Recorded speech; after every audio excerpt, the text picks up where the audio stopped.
Assalamualaikum warahmatullahi wabarakatuh.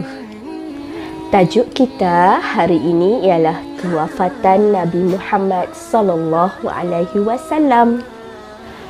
Nabi Muhammad sallallahu alaihi wasallam bersabda kepada Muaz bin Jabal ketika beliau hendak berangkat ke Yaman, "Wahai Muaz, kemungkinan kamu tidak akan dapat bertemu lagi dengan aku selepas tahun ini.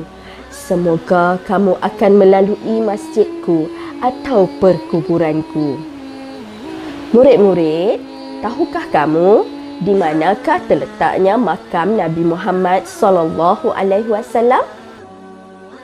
Jom kita lihat gambar-gambar makam Nabi Muhammad sallallahu alaihi wasallam di Masjid An-Nabawi, Madinah Al-Munawwarah. Detik terakhir kewafatan Nabi Muhammad sallallahu alaihi wasallam. Pada bulan Safar tahun ke-11 Hijrah, Nabi Muhammad sallallahu alaihi wasallam telah melantik Usamah bin Zaid menjadi pemimpin kepada angkatan tentera bagi mempertahankan kesucian agama Islam di Palestin. Setibanya Usamah dan angkatan tenteranya di Al-Jarf, mereka mendapat berita tentang Nabi Muhammad sallallahu alaihi wasallam yang ditimpa sakit. Baginda ditimpa sakit pada penghujung bulan Safar tahun ke-11 Hijrah setelah baginda pulang dari menziarahi tanah perkuburan Baqi'. Baginda ditimpa sakit kepala dan demam yang sangat teruk. Sakit baginda berterusan selama beberapa hari. Apabila keadaan semakin tenat, baginda meminta izin daripada para isteri baginda untuk berada di rumah Aisyah binti Abu Bakar. Baginda dipapah oleh Ali bin Abu Talib dan Al-Fadl bin Abbas ketika berjalan menuju ke rumah Aisyah. Para sahabat sangat sedih melihat keadaan Rasulullah sallallahu alaihi wasallam yang sakit. Baginda tampil berucap di khalayak ramai dan membayangkan bahawa baginda akan wafat tidak lama lagi. Baginda juga meminta para sahabat daripada golongan Muhajirin agar berbuat baik dengan orang-orang Ansar. Walaupun baginda sakit, baginda tetap menunaikan solat berjemaah di masjid. Apabila keadaan Nabi Muhammad sallallahu alaihi wasallam semakin lemah, baginda meminta Abu Bakar As-Siddiq menjadi imam solat menggantikan baginda. 12 Rabiul Awal, ketika para sahabat sedang menunaikan solat subuh berjemaah, baginda mengelak tirai pintu rumah Aisyah dan melihat ke arah mereka sambil tersenyum. Perbuatan Nabi disedari oleh orang ramai dan mereka gembira kerana menyangka baginda sudah sihat dan akan menjadi imam. Keadaan baginda semakin tenat. Baginda memanggil anaknya Fatimah, cucu-cucu dan para isteri baginda untuk memberikan pesanan. Baginda meninggalkan pesanan berulang kali kepada umatnya agar memelihara solat.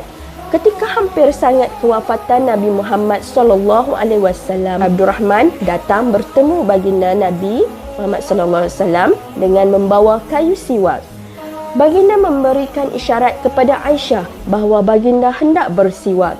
Pada ketika itu, baginda berada di pangkuan Aisyah. Sejurus kemudian, wafatlah baginda Nabi sallallahu alaihi wasallam ketika berusia 63 tahun. Suasana di Madinah rasa sungguh sedih dan pilu apabila mereka menerima berita tentang kewafatan Nabi Muhammad sallallahu alaihi wasallam. Mendengar berita itu, Abu Bakar As-Siddiq, sahabat paling rapat dengan baginda Nabi Muhammad sallallahu alaihi wasallam, bergegas menuju ke rumah Aisyah dan masuk ke dalam rumah Aisyah. Kemudian melihat sekujur tubuh Nabi Muhammad sallallahu alaihi wasallam yang telah tidak bernyawa. Baginda menangis kesedihan dan mencium wajah baginda. Kemudian keluar menemui para sahabat dan mengesahkan kewafatan Nabi Muhammad sallallahu alaihi wasallam. Kemudian Abu Bakar As-Siddiq mengucap kepada kaum muslimin, barang siapa yang menyembah Nabi Muhammad sallallahu alaihi wasallam, ketahuilah bahawa Nabi Muhammad SAW telah wafat. Barang siapa yang menyembah Allah Subhanahu wa taala, sesungguhnya Allah Maha Hidup. Beliau membaca ayat 144 surah Ali Imran. Bismillahirrahmanirrahim. وَمَا مُحَمَّدٌ إِلَّا رَسُولٌ قَدْ خَلَتْ مِنْ قَبْلِهِ الرُّسُلُ أَفَإِنْ مَاتَ أَوْ قُتِلَ انقَلَبْتُمْ عَلَى أَعْقَابِكُمْ وَمَنْ يَنقَلِبْ عَلَى عَقِبَيْهِ فَلَنْ يَضُرَّ اللَّهَ شَيْئًا وَسَيَجْزِي اللَّهُ الشَّاكِرِينَ. Maksudnya, dan Muhammad itu tidak lain hanyalah seorang Rasul yang sudah pun didahului oleh beberapa orang Rasul yang telah mati atau terbunuh. Jika demikian, kalau ia pula mati atau terbunuh, patutkah kamu berpaling tadah menjadi kafir? Dan ingatlah, sesiapa yang berbalik menjadi kafir, maka ia tidak akan mendatangkan mudarat kepada Allah sedikit pun. Dan sebaliknya, Allah akan memberi balasan pahala kepada orang-orang yang bersyukur akan nikmat Islam yang tidak ada bandingannya itu. Kemudian beberapa sahabat menguruskan jenazah Nabi Muhammad SAW. Kemudian jenazah baginda dimandikan dan dikafankan. Kemudian disembahyangkan secara berperingkat oleh seluruh kaum muslimin. Akhirnya baginda dimakamkan di tempat wafat di rumah Sayyidatina Aisyah radhiyallahu anha. Sekarang murid-murid, fikirkan apa tindakan kamu. Pertama, sahabat kamu kematian orang yang disayangi. Kedua, sahabat kamu memperoleh kejayaan dalam pertandingan bercerita. Terima kasih kerana menonton video-video Ustazah.